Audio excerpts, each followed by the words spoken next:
Hi friends, welcome back to Rahima channel. ரொம்ப நாளைக்கு போகிறோம். ஒரு பயங்கரமான ஒரு என்ன சொல்கிறது, எனக்கே கேட்குறதுக்கு பயங்கரமாக இருந்துச்சு. அந்த ஸ்டோரி வந்து அப்படி ஒரு ஸ்டோரியோடு வந்து நான் உங்களை சந்திச்சுக்கிறேன். இது பார்த்திங்கன்னா எந்த சப்ஸ்கிரைபரும் எனக்கு இதை ஷேர் பண்ணின ஸ்டோரி ஒன்று இல்லை. இது வந்து நான் ஒரு சேனல் ஒன்றில் பார்க்குற வேறு லாங்குவேஜில் போகக்கூடிய ஒரு சேனலில் வந்து நான் கேட்ட ஸ்டோரி. எனக்கு கேட்கறதுக்கும் இன்ட்ரெஸ்ட்டாக இருந்துச்சு. அதோட வந்து வைநாட் நான் இதை உங்கள்கிட்ட ஏன் ஷேர் பண்ணக்கூடாதுன்னு நினச்சி தான் ஷேர் பண்ணுறேன். ஸ்டோரியை சொன்னவங்க பார்த்திங்கன்னா நல்லா இன்ட்ரெஸ்டிங்காக சொன்னாங்க. அவங்களோட அளவுக்கு எனக்கு இன்ட்ரெஸ்ட்டாக சொல்ல வராட்டியும் என்னோடய ஸ்டைலில் நான் சொல்கிறேன். இது வந்து கொஞ்சம் இல்லீகலான விஷயம் ஒன்று தான். புதையல் தோன்றதை பற்றி நிறைய பேர் கேள்விப்பட்டிருப்பீங்க. இப்போ இந்த ஸ்டோரியில் பார்த்திங்கன்னா வந்து ஒருத்தர் இந்த ஸ்டோரியை ஷேர் பண்ணிக்கிறாரு தானே, அவரோட ஃப்ரெண்ட் உண்டு. அவர் வந்து இவருக்கு கால் பண்ணி, இப்படி ஒரு வேலை ஒன்று இருக்குது, நாங்கள் செய்ய போகிறோம், நீ வரதுக்கு விருப்பமா, உனக்கும் அதில் ஒரு ஷேர் கொடுக்குறோம்ன்ற மாதிரி சொல்லிக்குது. இப்போ இந்த அந்த ஃப்ரெண்ட் வந்து ஓகேன்ற மாதிரி அவருக்கு ஆரம்பத்திலே வந்து அவர் இந்த பண விஷயத்தில் கொஞ்சம் அந்த டைமில் கொஞ்சம் தேவைப்பாடு உள்ளவராக இருந்திருக்கிறாரு. அதோடு அவர் வை நாட்டுன்னு சொல்லி குயிக்காக ஓகேன்ட்டு அதை அக்செப்ட் பண்ணிக்கிறாரு. அதுக்கு பிறகு வந்து என்ன நடந்துக்குதுன்னு சொன்னால், இப்போ 1 மந்த்துக்கு தேவையான ட்ரெஸ் எல்லாம் எடுத்துக்கொண்டு நான் சொல்லக்கூடிய இடத்துக்கு வா என்ற மாதிரி சொல்லிக்கு. இவர் வீட்டில் வந்து நான் ஒரு வேலைக்கு போகிறேன், ஒரு மாதம் தங்கி வேலை செய்ய போகிறேன்ன்ற மாதிரி இவர் சொல்லிவிட்டு போனாராம். ஃப்ரெண்டோட போனால் வந்து கொஞ்சம் ஒரு காடு சைட் மாதிரி ஒரு அவுட் ஏரியா ஒன்றில் தான் ஃப்ரெண்ட் வந்து இவருக்கு சொன்ன இடத்துல இவர் போய்ட்டு பஸ்ஸில் இறங்கின உடனே அங்கேருந்து வந்து அவரை பைக்கில் கூட்டிகிட்டு போய்த்திக்கிறாரு.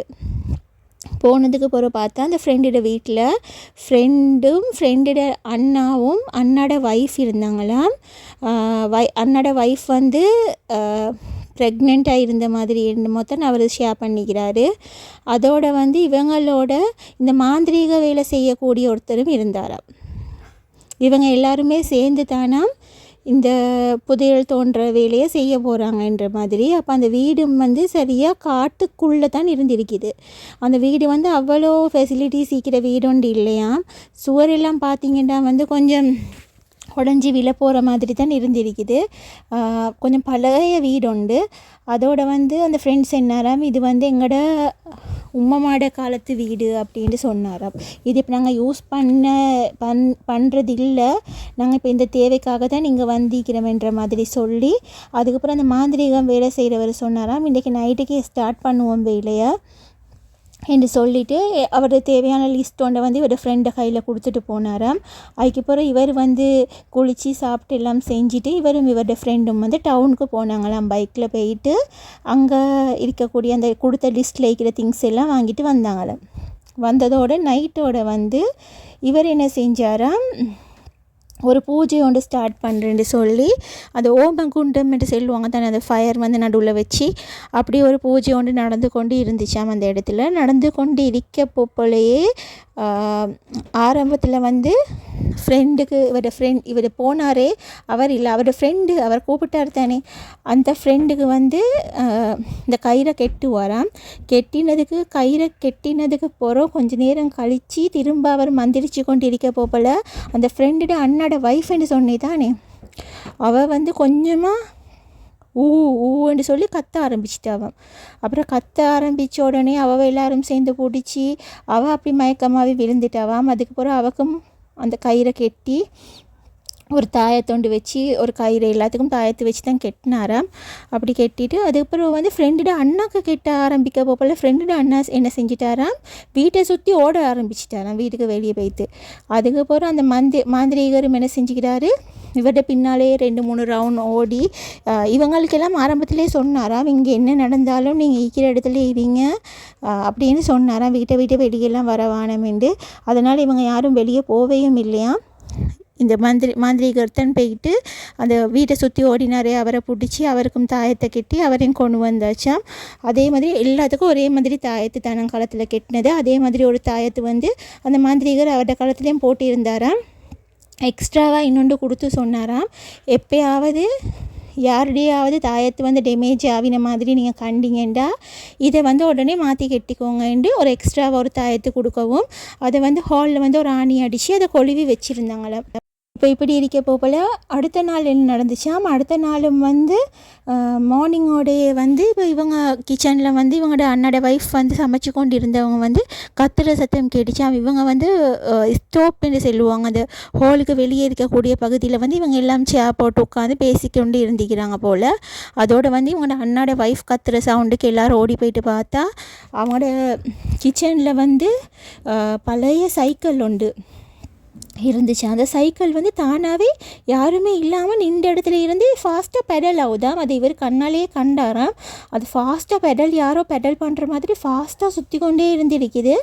அதோட வந்து இவங்க எல்லாருமே பயந்து இது என்ன நடக்குதுன்ட்டு இவங்களுக்கு பயம், அந்த பைஸ்கிள் கிட்டே போவே பயந்துட்டாங்களாம். அதோட வந்து ஓடி போயிட்டு அந்த எக்ஸ்ட்ராவாக கொடுத்த தாயத்திரிக்கு தானே அதை எடுத்துகிட்டு வந்து அந்த பைஸ்கிள் கிட்டே கொண்டு வர போலே அதை சுற்றி கொண்டு இருந்த பைஸ்கிள் வந்து நின்றுட்டான். அப்புறம் இவங்க வந்து அதை அப்படி வச்சுட்டு கொண்டு போய்த்து வச்சு இப்போ கிச்சன் சைடுக்கும் யாரும் போகலையாம் பயத்தால். அப்போ இந்த வீட்டுக்கு பின்புறத்தில் ஒரு வீடு இருந்துச்சான். அந்த வீடும் வந்து இவங்களோட வீடு மாதிரி கொஞ்சம் உடஞ்சி போன வீடு மாதிரி தான் இருந்துச்சு.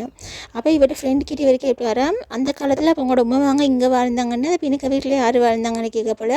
அது வந்து எங்களோட உம்மோட அண்ணா தான். அவர் வந்து ரொம்ப வயசாகியும் வந்து உயிரோடு இருந்தார். எனக்கு தெரிஞ்சு நான் ஒரு 4-5 வருஷத்துக்கு முதல்ல அவர் இறந்து போனார். அந்த வீட்டில் அவர் தனியாகவே இருந்தார். அவர் வந்து இந்த புதையலை பற்றி தெரிஞ்சு இந்த புதையலை எடுக்கிறதுக்கு நிறைய ட்ரை பண்ணினார். கடைசியில் முடியாத நிலைமையில் வந்து அவர் ரத்தமெல்லாம் கக்கி தான் இறந்து போனார்ன்ற மாதிரி சொல்லியிருந்தாங்களே. அப்போ இவர் வந்து அது பெருசாக நம்பலை. அந்த ஃப்ரெண்ட் வந்து இதெல்லாம் நம்புகிற மாதிரி இல்லை. ஆனால் இவரோட கண்ணால் கண்ட என்ன விஷயம் என்ன, அந்த சைக்கிள் வந்து ஃபாஸ்ட்டாக பெறலாவினதை அவர் கண்ணால் கண்டார். இப்படியே வைத்து கொண்டிருக்க போல் ஒரு நாள் வந்து இவரோட ஃப்ரெண்டும், ஒரு நாள் இல்லை அதே நாள் ஈவினிங் வந்து வீட்டை சுற்றி போகிற டைமில் வந்து அந்த வயசானவர் இருந்தேன்னு சொன்ன அந்த வீட்டு பக்கத்தில் அவங்களோட அந்த கார்டனில் வந்து பிளட் 2-3 துளி இருந்ததை கண்டாங்களாம். அப்போ இவர் கேட்டால் இது என்ன பிளட் இங்கே என்ன இருக்குது அப்படின்னு கேட்க போல் அவர் சொன்னாராம், ஃப்ரெண்ட் வந்து தெரியா இதை பற்றி வச்சு ஆராய்ச்சி பண்ணாத, வா நாங்கள் போயிட்டு ஈவினிங்கு அவர்கிட்டே கேட்போம்ன்ற மாதிரி. இப்போ இவங்க வந்து அந்த பூசாரி வந்து வந்ததுக்கு பிறகு அவர்கிட்ட சொன்னாங்களாம், இப்படி அங்கே பிளட் கண்டம். அப்போ அவர் சொல்லுவாரா, அந்த வயசான அந்த தாத்தா வந்து எங்களை இங்கேருந்து பயமுறுத்தி அனுப்ப பார்க்குறாரு. அவர் இந்த புதையலை யாரும் எடுக்கிறதுக்கு விருப்பம் இல்லை, அதனால தான் உங்களை எப்படி பயம் காட்டியிருப்பாருன்ற மாதிரி சொன்னாராம். அதுக்கு அடுத்த நாள் வந்து இப்போ இந்தாண்டு நைட் சொல்லிட்டு போனாலும் நாளைக்கு ஒரு பெரிய வேலை இருக்குது, எல்லோரும் ரெடியாகிடுவீங்க, நாளைக்கு முக்கியமான வேலைன்ற மாதிரி சொன்னாராம். அதுக்கு பிறகு இப்போ இப்படியே நடந்துட்டு அப்புறம் நாளைக்கு வந்து ஒரு முக்கியமான வேலை இருக்குதுன்ற மாதிரி இந்த மாந்திரிகர் சொல்லிட்டு போயிட்டாராம். போனதுக்கு பிறகு அடுத்த நாள் வந்து இவர் பெரிய பூஜையெல்லாம் வச்சு நிறைய திங்ஸ் எல்லாம் வச்சு இவர் பூஜை பண்ணி என்னென்னமோ மந்திரம் எல்லாம் கத்தி சொல்லி கொண்டு இருந்தாரா. எல்லோரும் வட்டைக்கு உட்காந்துட்டு இருக்க போல் சொன்னாராம், இன்றைக்கி வந்து முக்கியமான வேலை வந்து உங்கள் 2 பேருக்கும் தான் தரப்போகிறேன்னு சொல்லி இவருக்கும் இவரோட ஃப்ரெண்டுக்கும் சொன்னாராம். நீங்கள் 2 பேரும் என்ன செய்யணும்னு சொன்னால், இந்த ஊரில் வந்து ஒரு பெரிய அந்த மலைப்பகுதி ஒன்று தான். இங்கேருந்து கொஞ்சம் தூரம் போகல இந்த இடத்துல இப்படி ஒரு பெரிய மலையில் பெரிய கல் ஒன்று இருக்குது, உயரமான கல் உண்டு. அந்த கல்லுக்கு மேலே நீங்கள் 2 பேர் ஏறி நின்றீங்கன்னு சொன்னால் யாராவது வாராங்களா என்றது உங்களுக்கு விளங்கும். யாராவது அப்படி வார மாதிரி காணிங்கன்ற இவங்க செய்கிறது ஒரு இல்லீகலான வேலை தானே. அப்போ யாராவது இதை வந்து போலீஸ்க்கு சொல்லி கொடுத்துருவாங்க. அந்த மாதிரி தோணின காரணத்தால் வந்து நீங்கள் 2 பேரும் இந்த கல்லுக்கு மேலே இருந்து யாராவது வாராங்களா என்னென்று சொல்லி பாருங்க அப்படி சொல்லி இவங்க 2 பேரும் அனுப்பி விட்டுட்டாராம். அதுக்கு பிறகு வந்து ஒவ்வொருத்தரை வந்து ஒவ்வொரு சைடுக்கு அனுப்பிக்கிறாரு. ஆனால் இவங்க தான் 2 பேரை அனுப்பியிருக்கிறாரு போல். அப்போ இவங்களும் ரொம்ப தூரமாக தான் நம்ம அந்த இடம் இருந்துச்சு, அவங்க ஃப்ரெண்டுக்கு தெரியுமா. அப்போ இவங்க 2 பேரும் நடந்து அந்த கல்லுக்கிட்ட போலே கல் பக்கத்துக்கு போனதுக்கு பிறவே இவங்களுக்கு ஃபீல் ஆகிச்சான். கொஞ்சம் நேரம் கழித்து வித்தியாசமாக வானமெல்லாம் இருள் அடைஞ்ச மாதிரி வெளிச்சமாக இருந்தது. ஈவினிங் டைம் ஒன்று தானா, நார்மலாக அந்த இருட்டு வர டைம் தானா. ஆனால் வந்து இது வந்து கொஞ்சம் வித்தியாசமாக இருந்துச்சு. திடீரென்று பார்க்க போலே சுற்றி இருந்த என்வாரன்மெண்ட் அப்படியே வந்து டிஃப்ரெண்ட்டாக மாறின மாதிரி இருந்துச்சு. அப்பையும் இவங்க 2 பேரும் என்ன செஞ்சாங்களாம், அந்த கல்லுக்கு மேலே ஏறி உட்காந்துட்டு இருக்க கொஞ்சம் நேரம் கழித்து இவங்களுக்கு விளங்குதான் யாரோ வந்து காலடியை பலமாக அந்த பெரிய அந்த அரக்கர்கள்னு சொல்லுவாங்க, அந்த மாதிரி பெரிய ஆட்கள் வந்து காலை டொம்மெண்டு கீழே வச்சு அந்த யானையெல்லாம் நடந்து வர மாதிரி அப்படி யாரோ காட்டுக்குள்ளே இருந்து இவங்களை நோக்கி வர மாதிரி இவங்களுக்கு அந்த காலடி சத்தங்கள் உரமாக கேட்டுச்சான். அப்போ இவங்க என்ன செஞ்சாங்களாம், இந்த காலடி சத்தம் கேட்குற சைடை பார்த்து கொண்டே இருந்தால் காட்டுள்ளுக்கு இந்த மரங்கள் அசைகிற மாதிரியெல்லாம் விளங்கிச்சா. கொஞ்ச நேரம் கழித்து பார்த்தா அவங்க ஃபாஸ்ட்டாக ஓடி வந்து இவங்க இருக்கிற இந்த கல் பக்கம் இருக்குது தானே, இந்த கல்லை சுற்றி ஓடுற மாதிரியும் காலடி சத்தம் கொஞ்ச நேரம் கழித்து பார்த்தா இவங்களை பக்கத்தில் வர மாதிரியும் இவங்களுக்கு ஃபீல் ஆகிச்சாம். அதோடு இவங்க 2 பேரும் பயந்து இந்த கல்லை சுற்றி ஓடிக்கொண்டே இருந்தாங்களா, இவங்களை யாரோ துரத்தி சுற்றுற மாதிரியும் விளங்கிச்சு. எப்படியோ ஒரு 2-3 ரவுண்ட் ஓடினதுக்கு போகிறோம். கொஞ்ச நேரம் கழித்து பார்த்தா அவங்க திரும்ப காட்டு பக்கமே ஓடி போகிற மாதிரி இவங்களுக்கு ஃபீல் ஆகிச்சாம். இன்னொரு விஷயம் சொல்ல மறந்துட்டேன். அந்த மாந்திரிகர் வந்து இவங்களை இந்த காட்டுக்குள்ளே அனுப்பப்போல் இவங்களை சொல்லி அனுப்பிக்கிறாரு, உங்களோட களத்தில் இருக்கிற தாயத்தை என்ன காரணம் கொண்டும் கலண்டுராமல் பார்த்துக்கோங்கண்டு. இவங்க 2 பேரும் அந்த ஒரு காரணத்தால் வந்து அந்த தாயத்தை வந்து அடிக்கடி பார்த்து கொண்டே இருந்தாங்களாம், களத்தில் இருக்குதாண்டு. அப்படியே ஓடி ஓடி யார் துரத்தினாங்க, எதுக்கு இவங்க ஓடுறாங்கன்றே தெரியாமல் இவங்க இந்த கல்லை சுற்றி ஓடினாங்களாம். கொஞ்ச நேரம் கழித்து இப்படி இந்த இந்த வந்த ஆள் வந்து காட்டு பக்கமாக ஓடி போகிற சத்தம் கேட்டதுக்கு போகிறோம். ஒரு 1/2 hour கழித்து எல்லாம் நார்மல் ஆகிட்டான். அதுக்கு பிறகு இவங்க வந்து வீட்டுக்கு வந்துட்டாங்களாம். வந்ததுக்கு பிறகு பார்த்தா அங்கே பூஜையெல்லாம் முடிஞ்சால் அந்த மாந்திரிகரும் வந்து போயிட்டு இருந்தாராம்.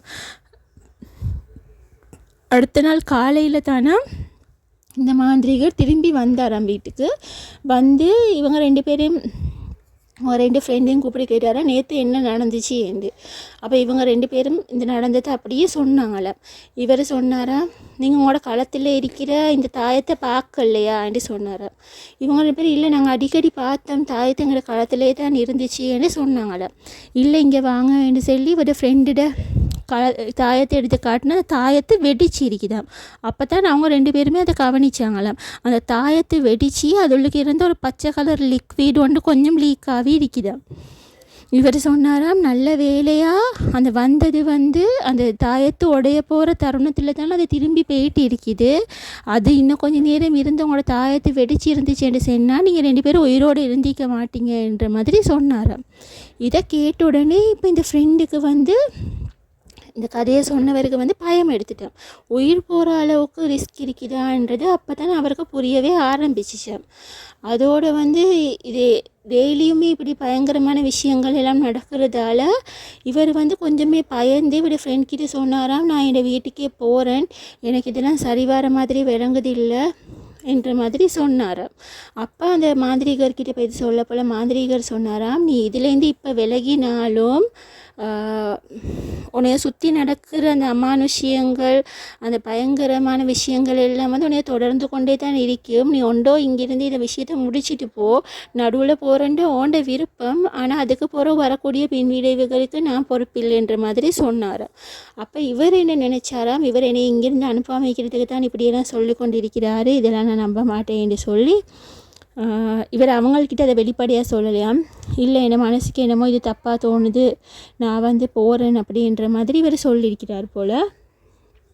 அதுக்கப்புறம் சரியேண்டு அவங்களும் வந்து இவரை பெருசாக ஃபோர்ஸ் பண்ணலையாம், விட்டுட்டாங்களாம் ஓகேண்டு. அப்போ இவர் வந்து ஒரு 1 வீக்கில் ஒரு 10 daysக்குள்ளே வந்து இவர் திரும்பி ரிட்டர்ன் வந்துட்டாராம். இப்போ இவர் வீட்டுக்கு வந்து ஒரு 2-3 நாளைக்கு போகிறோம் வந்து இவருக்கு விளங்குதான், இவர் எந்த நேரம் கட்டிலில் தூங்கி கொண்டிருக்க போல் யாராவது ரூமுக்கு வர மாதிரி விளங்குதான். அதுக்கு பிறகு கொஞ்சம் கொஞ்சமாக இவர் பயப்பட ஸ்டார்ட் பண்ணிக்கிறாரு, யாரோ இவரை பின்தொடர்ற மாதிரியே இவருக்கு விளங்கிக்குது. ஒரு தடவை ஆக்சிடெண்ட் ஆகியிருக்கிறாரு. மற்றது வந்து இவர் அங்கேருந்து வந்து கொஞ்ச நாளாகவே இவர் என்ன தொழில் செஞ்சாலுமே அதில் இவருக்கு சக்ஸஸ் இல்லையாம். என்னதுமே இவருக்கு அமைஞ்சி வர நல்ல விஷயங்கள் எல்லாம் தட்டி கழிக்கிற மாதிரியே இவருக்கு தோணுதான், எதுவுமே இவருக்கு வந்து சரியாக அமைகிறது இல்லையா. அதோட இவர் அந்த ஃப்ரெண்டு அதுக்கு போகிற இவங்க ஃப்ரெண்டோட வந்தார் தானே, வந்ததுக்கு போகிற இந்த ஃப்ரெண்டோட கான்டாக்டும் இல்லாமல் வைத்துட்டான். அவங்களுக்கு அதுக்கு போகிற என்ன நடந்துச்சு, அவங்க அந்த புதையலை எடுத்தாங்களா இல்லையான்றதும் இவருக்கு தெரியலையா. அவங்க இவரோட தொடர்பு வச்சுக்கொள்ளவும் இல்லையா. அப்போ இவர் வந்து சொல்கிறாரு, அதுக்கு பிறகு இவர் வாழ்க்கையில் நிறைய கெட்ட கெட்ட விஷயங்கள் எல்லாம் நடந்துச்சாம். அதுக்கு பிறகு இவர் வந்து வீட்டில் அம்மா கிட்ட வந்து இப்படி தானன்ற விஷயத்த சொல்லியிருக்கிறாராம். அதுக்கப்புறம் அந்த அவங்க வந்து சிங்களீஸ். அப்போ இவங்க வந்து இவங்களோட பன்சலியில் போயிட்டு அந்த பெரிய ஹாமதுரு இருப்பாங்க தானே, அவங்கள்ட்ட வந்து இந்த விஷயத்த சொல்லிக்கிறாங்க. அதோடு இந்த ஹாமதுரு சொன்னாராம், நீ இந்த விஷயத்த உன்னோட இளரத்தம் என்றதால் வந்து நீ இதில் பாரதூரம் தெரியாமல் நீ வந்து அவசரமாக இதுக்கு ஓகே சொல்லிக்கிற. இதில் வந்து உன்னோட உயிருக்கும் ஆபத்து இருக்குது. இதில் நீ வந்து இல்லீகலாக கவர்மெண்ட்டுக்கு இல்லீகலாக இப்படி விஷயங்கள் செஞ்சால் வந்து உன்னோட வாழ்க்கையை வந்து நீ ஜெயிலில் கழிக்கிற நிலைமையும் உனக்கு வந்திக்கும். நல்ல வேலையாக நீ இதில் வந்துட்டாய் தப்பி. ஆனால் வந்து நீ வந்ததுக்கு என்ன, நீ அங்கே இருக்கக்கூடிய ஒரு பில்லி என்று சொன்னார், அதை வந்து நீ உன் கூடவே கூட்டிகிட்டு வந்திக்கிறாய். அது வந்து ஒன்றோ நீ அது கூட கூட்டிகிட்டு போயிட்டுரும், அப்படி இல்லாட்டி உன்னை வீட்டில் இருக்கிற யாரையாவது அது கூட கூட்டிகிட்டு போயிட்டுரும் என்ற மாதிரி சொன்னாராம். சொல்லிவிட்டு வீட்டில் இருக்கிறவங்களுக்கு இவருக்கெல்லாம் அவர் ஒரு தாயத்தை கட்டி விட்டுட்டு வீட்டை எல்லாம் அந்த காவல் படுத்தி வீட்டு வாசலில் என்னமோ செஞ்சு புதைச்சி எல்லாம் செஞ்சுட்டு சொன்னாராம், இதுக்கப்புறம் உங்களுக்கு அவ்வளோ ஆபத்து வராது, ஆனால் நீங்கள் வீட்டையும் மாற்றிடுங்க, உங்களால் வசதி இருக்குமென்னு சொன்னால் நீங்கள் வெளிநாட்டில் போய்ட்டு செட்டில் ஆகுங்க அப்படின்ற மாதிரி சொல்லியிருக்கிறாரா. அதோட வந்து ஒரு 2-3 மாதம் கழித்து இந்த ஸ்டோரியை சொன்னவருக்கு வந்து வெளிநாட்டுக்கு போய்ட்டு வேலை செய்கிற ஒரு வாய்ப்பு ஒன்று அமைஞ்சி வந்துச்சாம். அதோடு வந்து இவங்களோட வீட்டு ஆட்கள் எல்லாம் கடனுக்கு காசு வாங்கி எப்படியோ இவரை அந்த ஊருக்கு அனுப்பிட்டாங்களாம். இவர் இப்போ வெளிநாட்டுக்கு வந்து 2-3 வருஷமாம். இப்போ தான் இவர் இந்த ஸ்டோரியை ஷேர் பண்ணிக்கிறாரு. ஆனால் இவர் சொன்ன விஷயம் என்னென்னு சொன்னால், இவங்க அந்த வீடு மாறி வந்ததுக்கு பிறகும் ஒரு நாள் வந்து ஒரு ஆக்சிடெண்ட்டில் இவங்களோட அப்பா இறந்துட்டாராம். இவங்களோட ஃபேமிலியில் எல்லாருமே வந்து அந்த அமானுஷ்யம்தான் இந்த ஆக்சிடெண்ட்டுக்கு காரணம், அது இவன்ட்டு அப்பாட உயிரை எடுத்துகிட்டு போய்த்துட்டு என்ற மாதிரி தான் சொன்னாங்களாம். என்னமோ அது இயற்கையான மரணமோ இல்லாட்டி அது அமானுஷ்யமால் நடந்த மரணமோ தெரியாது. ஆனால் அவனோட அப்பாட சாவுக்கு காரணம் அவன் தான் என்றதை வந்து அவன் ரொம்பவே கில்ட்டி ஃபீலிங்கோடு இந்த ஸ்டோரியை ஷேர் பண்ணினதாக சொன்னாங்க. எனக்குமே இந்த ஸ்டோரி கேட்ட நேரம் மனசுக்கும் கவலையாக இருந்துச்சு. அதே நேரம் வந்து தெரியாமல் நிறைய விஷயங்களில் வந்து நிறைய பேர் போய்த்து மாட்டிக்கொள்வாங்க இந்த மாதிரி விஷயங்களில். அதனால் இந்த ஸ்டோரியை உங்களுக்கும் சொல்லி இதில் வந்து இருக்கக்கூடிய பாரதூரங்கள் என்னன்றதை வந்து உங்களுக்கு ஷேர் பண்ணணுமே நினச்சேன். ஸ்டோரி வந்து இன்ட்ரெஸ்டிங்காக பிடிச்சிக்குமே நினைக்கிறேன். கட்டாயம் ஸ்டோரி பிடிச்சிருந்தா எனக்கு ஒரு கமெண்ட் பண்ணுங்கள். உங்களோட கமெண்ட் தான் வந்து எனக்கு அடுத்த ஸ்டோரியை போடுறதுக்கு மோட்டிவேஷனாக இருக்கும். அதோடு வந்து நீங்கள் இந்த மாதிரி விஷயங்களெல்லாம் நம்புவீங்களா என்றதையும் எனக்கு ஷேர் பண்ணுங்கள். இதே மாதிரி இன்ட்ரெஸ்டிங்கான ஸ்டோரிஸ் உங்களுக்கு இருந்தாலும் கட்டாயம் வந்து எனக்கு ஸ்டோரியை வந்து ஷேர் பண்ணுங்கள். நான் கட்டாயம் அடுத்த வீடியோஸில் வந்து உங்களோட ஸ்டோரியும் ஷேர் பண்ணுறதுக்கு ட்ரை பண்ணுறேன். ஓகே, அப்போ இன்றைக்கி ஸ்டோரி இது தான். இதே மாதிரி இன்னொரு இன்ட்ரெஸ்டிங்கான ஸ்டோரியோடு உங்களை நான் நெக்ஸ்ட் சந்திக்கிறேன். அதுவரைக்கும் பாய்.